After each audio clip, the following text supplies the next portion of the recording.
Hello everyone and welcome to a very special preview. It is Kipco British Champions Day of 2024. 6 races to enjoy in the company of our regular pros. Graham Cunningham, of course, John Blance as well. We're going to start off with the longest race of the day. It is the Long Distance Cup. It's run over 3,100 metres, 9 declared runners, including Al Nair, the Globetrotter.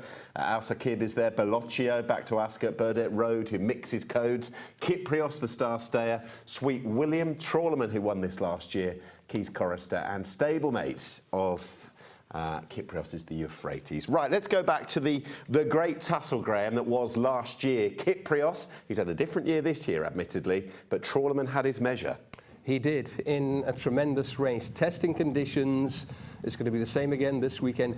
Kyprios, John, hadn't had the perfect preparation. He was relatively recently back from a serious injury problem. He looked the winner for all money, but Frankie Dettori and Trawlerman had other ideas. Yeah, it was a good performance from both horses, actually, because Trawlerman was drawn into an inefficient early speed battle. Kyprios made a move as they turned for home, which then probably had its effects later on. It was a really excellent effort from the pair of them. I think Trawlerman might be able to confirm placings, though. We'll come back to that a bit later. Interesting. OK, let's talk about the model that is Kyprios in 2024, John. I guess Trawlerman's kind of the only horse that's frightened him over the last 12 months or so, because barring Trawlerman, he's brushed aside everything else. Yes, he has. This was a Goodwood, where, again, he was entitled to win this quite easily, which he did. He then went on, of course, to France to win the Prix du Cadran, where he's been able to boss things as well.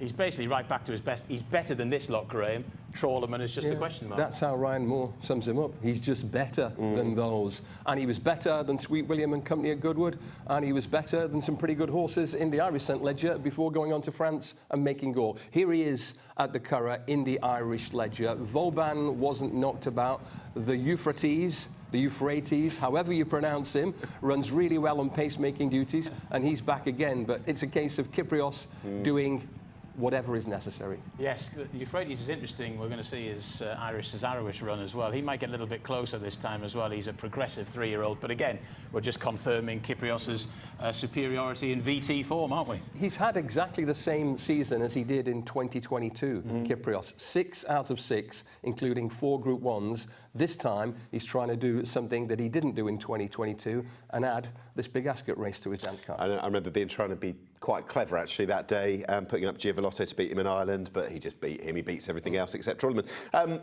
Graham, let's talk about Al Nair, who's an unconventional horse in the sense of the route into this race, really, isn't he? Yeah, salute to Tom Clover. This fella is now on his 7th trainer of his career, so he's had more trainers than Michael Jordan, as one wag once said. But he's got him going really well. He ran an excellent race just going down to Vauban in the Lonsdale Cup at York. And here, John, this was a winnable race, but he danced in. He certainly did, at listed level, so he's obviously up quite a lot on Saturday afternoon. But it was a good run against the trend of the race at York as well that Graham refers to. So he's a definite threat. I haven't got him quite in there, but I might have made a mistake.